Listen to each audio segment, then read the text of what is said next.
Welcome back to my channel. Tonight, we're going to get into Beyond the Gates. This is episode 2. Now, right now, I'm in the honeymoon phase of this soap opera because I've started from the beginning, which was yesterday. And I want to see how I'm going to watch this all week to see how it pans out. So, let's get into episode 2. Shall we?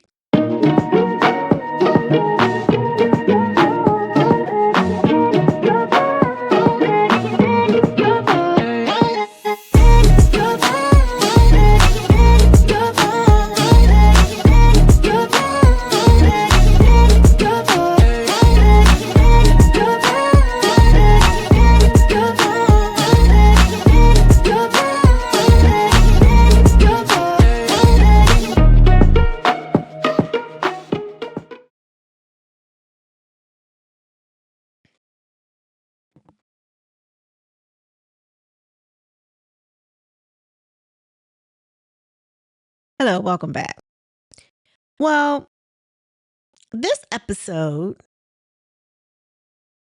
of course, as you know how soap operas do. So this episode kind of picks up where it left off.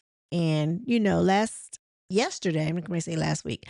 Yesterday, Danny Dupree slapped her ex-husband's fiance in the face after she found out that they were going to be moving into Fairmount Crest beyond the gates with her, and that she will have to look at them, I guess, for the duration of their marriage or her life or whatever. Her thing is, I got to look at them forever. It's not bad enough that you were my daughter's friend and you came and stole my husband. Now you want to be in my face? Oh, no. Okay, no. Anyway, she hauled off and slapped her. So this episode, of course, they always start off with Nicole. And I feel like because they have portrayed Nicole to be this perfect woman with the perfect relationship. She's beautiful. Her husband's handsome. He's a doctor. I want to say he's a plastic surgeon. Found that out today. He works at the hospital. And she's a psychiatrist. And he's so handsome. And he adores her. I mean, she can't walk past him without him like, oh, you smell so good. Oh, you're so beautiful. Oh, he's like gushing, like it's sickening, right? But they are the perfect couple, right? Okay. Well, I don't see that lasting, and it's only a matter of time before we actually start seeing the cracks in that foundation. But anyway, it comes on with her. She's, I think, talking to, I guess, some people that work for her. I thought she was at her house, but I guess she works outside she works in her house or whatever. Maybe because I don't know, for a minute there I thought she was at the office, but actually she was home. So I guess she works out of her home. And I think one of, I guess, her staff members basically said they were talking about some event that was coming on that she had to be the judge on or whatever. And I guess it was young people that have talent that they showcase or whatever. She has to pick the best talent for them to have an opportunity to, I don't know, I guess it's a scholarship. They have Nicole acting like she's just, so sweet. She doesn't have a mean streak in her body. They pan over to Danny. I guess this is Danny's season, right? I guess this is where everything's focused pretty much on her and her family right now. So Danny is reminiscing through old wedding photos of her and Bill, her ex-husband, who's about to be married to her daughter's ex-best friend. And she's like going through the pictures and say, oh, we were so beautiful together. We were the perfect couple. Everybody said it, blah, blah, blah. And she's spiraling. And they're showing how she's just losing it. He's moved on with someone else. She can't let it go. And it's like, I don't think the ink is really dry on their divorce papers. So mom, Miss Dupree, Anita Dupree, walks in and basically, consoles her daughter, telling her you're giving him too much power. That's not how us Dupree women are. This, you need to do this, you need to do that. She gives her this long lecture. She's up there looking at the wedding invitation, and it's plexiglass, I think. Because she throws it down, the table doesn't break or anything. She's just like, So I said, oh, okay, it's plexiglass. But it's a nice invitation or whatever. And to Nicole's son, I want to say his name is Martin. And Martin is talking to his granddad. He again is gushing all over his granddad, how he is trying to follow in his footsteps, and it wasn't for him, he wouldn't be where he was today. Now, Martin is now, I thought he was a senator, but he's actually a representative. He's actually a he sits on the House of Representatives. Okay, so he's I assume he works in DC, because this is around the DC, Maryland area that they're living in. So, but we find out that Martin is married to a white man. They have been together for some time because they talk about they have kids. I guess his husband's name is Bradley, because they talked about they had adopted 2 kids. They have 2 kids, girl named Samantha, and I think the boy's name is Tyrell, but don't quote me on that. I don't remember exactly what the boy's name is. But they talk about how they've had them, for some, when they were really little, but now they're teenagers.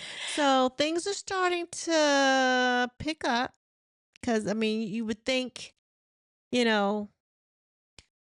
don't know, that they're the perfect ideal family. Well, nothing's wrong with him being gay, but that's not the ideal family, as you all know. So there's that. Then they keep panning back to Danny, and through this whole episode, Danny is losing her stuff, right? She keeps going back, looking at this old cracked up picture frame with her and her ex-husband in it. They're one of the wedding pictures. She's got it like on her vanity table as she puts on her makeup, and she keeps looking at it. Finally, she turns it around, but she is like losing it. She's don't know what to put on. She figured out she went and got an outfit. She's been sitting there contemplating what she needs to do to get back at them, because she said they are going to pay. Meanwhile, Haley, who Danny slapped at the end of yesterday's episode, goes to her husband's practice, and he's like, "What's wrong with your face? Your face is red." And she was like, "Danny is what happened to my face." And he's like, "Oh no." And he starts getting ready to call. Like, this is not gonna. She's like, "No, no, no, no, no. Don't call. Don't call. I don't want you to get involved in that." She said, "You just coming to my rescue makes me look weak. I don't want that. Don't do it." And she said, "For the sake of peace, I will let it slide."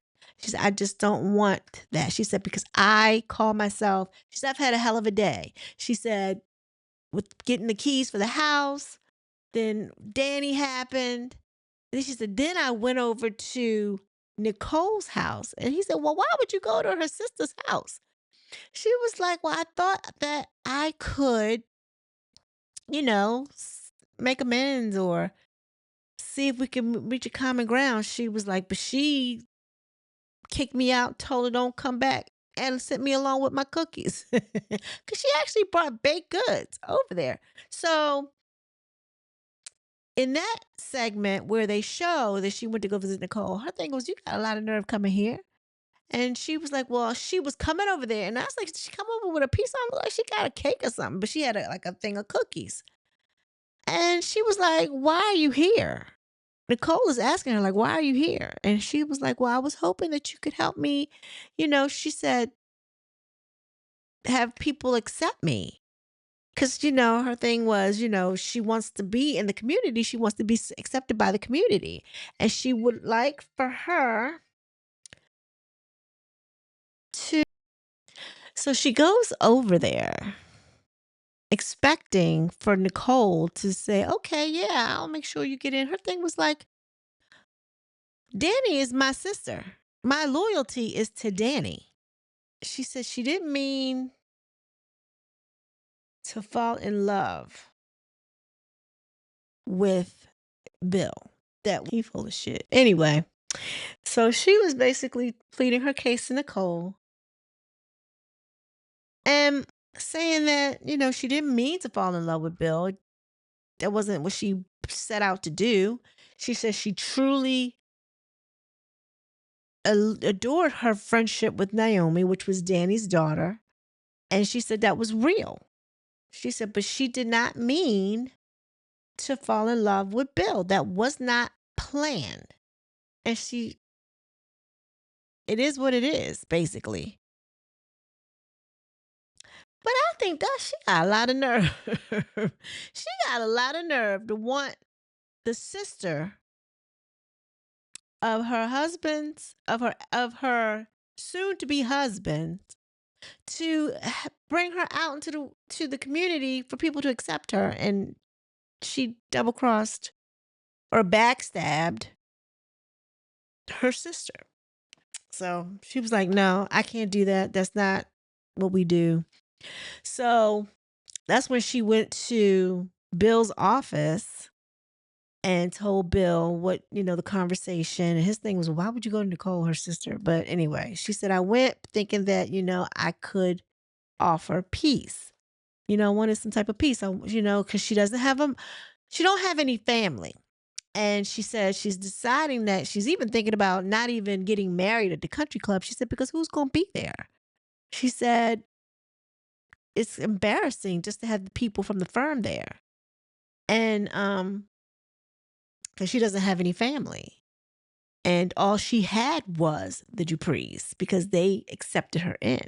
Now that she's moved on with Mr. Hamilton, I think his name is, who was married to Danny Dupree, of course the family don't want nothing to do with her. So she was like, I'm getting ready to cancel the wedding here. We can just go to Vegas or whatever and get married or whatever. And she said, get ready for some big fees. And he said, I'm not worried about that. He said, but do you want to get married at the country club? And she was like, yeah, I do. So he was like, let me just do some things. Let me do what I do. So he goes over to the Duprees, over to Vernon's. And he answered the door. And his thing was like, what are you here for? Like, why are you here? And he was like, well, I didn't call because I knew you would tell me not to call. I wanted to ask you a favor. He said, go on. So he proceeds to tell him if he could get people to come to their wedding and influence, his wife and his daughter to come to the wedding. And he was like, well, why would I do that? Why would we even do that? Why would we even consider that? And he basically says, like, it's been plenty of times when you've asked me for a favor and I've come through for your family. Well, it comes to find out, evidently, he's done something. We don't know exactly what to protect Martin. And I'm assuming because of his sexual orientation is the reason it has. I'm thinking, I'm paraphrasing. I don't even know exactly because they didn't say. And maybe that's ignorant of me to think that that's what it's about. But I'm thinking that's the only thing right now that I can see that's scandalous, that could be framed as scandalous on the show. Once Vernon Dupree to get his wife on board and his family to be there. So Haley will have other people at their wedding aside from the people that are on payroll. And he said it would mean a lot to me. And what? Now, I don't know how this going to pan out. I'm assuming they're going to drag this out till Friday because that's when she'll probably get married. And then we'll have to figure out Monday exactly what happened. But Danny, as the cliffhanger for this episode, She didn't got all dolled up and dressed up, because remember she'd been sitting around her house contemplating all day what she could do to get back at the both of them. So she goes over to Bill's place of work, his firm, and she busts in the door, and I guess the staff is like, "Oh my God, what is she doing here? Where you going?" They call themselves trying to stop her, but before they can get even a whiff of what's going on, she's already made it back to his office. And she brought I don't know, she didn't bring one. I guess she picked up his golf club and she had it and she about to swing. And he was in there with two clients. They hurried up and moved out the way. She threw everything off the desk and she held it up against him and said, "You mother." She didn't say that, but she was like, "You got a lot of nerve." And she's holding the golf club to his neck like she about to use that head as a puck. So in this episode, it seems like I guess we're learning the personalities of the characters because I'll start with Vernon and Anita. Dupree is well aware of her girls and their differences, and she's there for them as they need her. Now, Nicole doesn't need her as much, at least not right now. She don't because she's got the perfect life, right? But she went over to Danny's and she consoled her because she was over there reminiscing about wedding pictures and needing to let it go. Vernon Dupree um, is pouring into his grandson Martin because his grandson is following his footsteps, being a politician, being a civil servant for the public. And he, like I said, he's a House of Representatives, and yeah, so and he adores his grandfather. He says it wasn't for his grandfather, he wouldn't be where he is. He adores his grandfather. He admires him, and he wants to be just like him. Okay. Vernon Dupree is the patriarch of the family who's brought all this together. He's taking care of his wife. He loves his wife dearly. He loves his family. And he is like the head, basically, right? Martin Richardson, I think his name is married to, like I said, a white guy named Bradley. And they have two adopted children who are now in their teenage years. And that's all I got from him because they didn't expound on him just yet.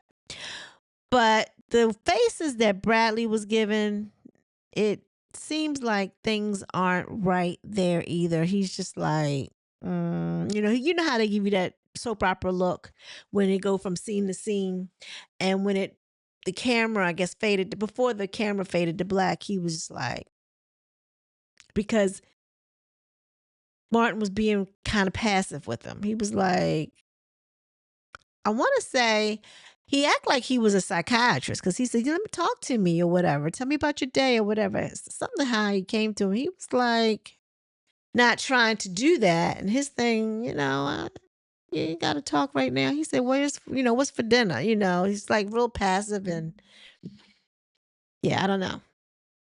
And so, and then of course, Danny, who's spiraling because her husband has moved on and she has not. And she feels betrayed, rightly so. So I told you about Nicole's husband. Nicole's husband is a plastic surgeon. He works at the hospital. Well, mind you, I told you last episode there is a nurse. Her name is Ashley, who just started at this hospital. And she lives, I think, or is dating really heavy with her fireman named Derek.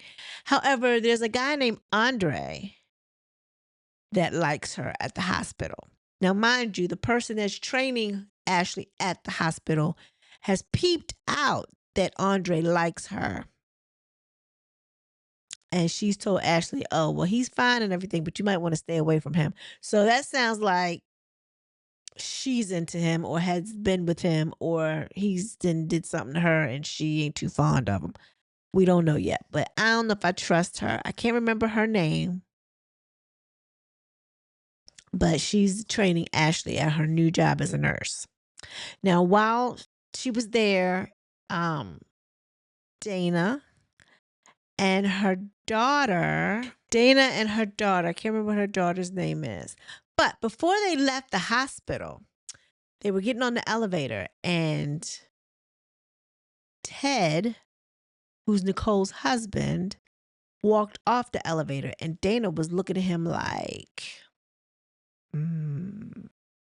Now, we don't know what that means. I don't know if she was just looking at him like she had set her sights on him, or she knows him from somewhere else, because the scene between her and her daughter said it came in almost like they were in mid conversation.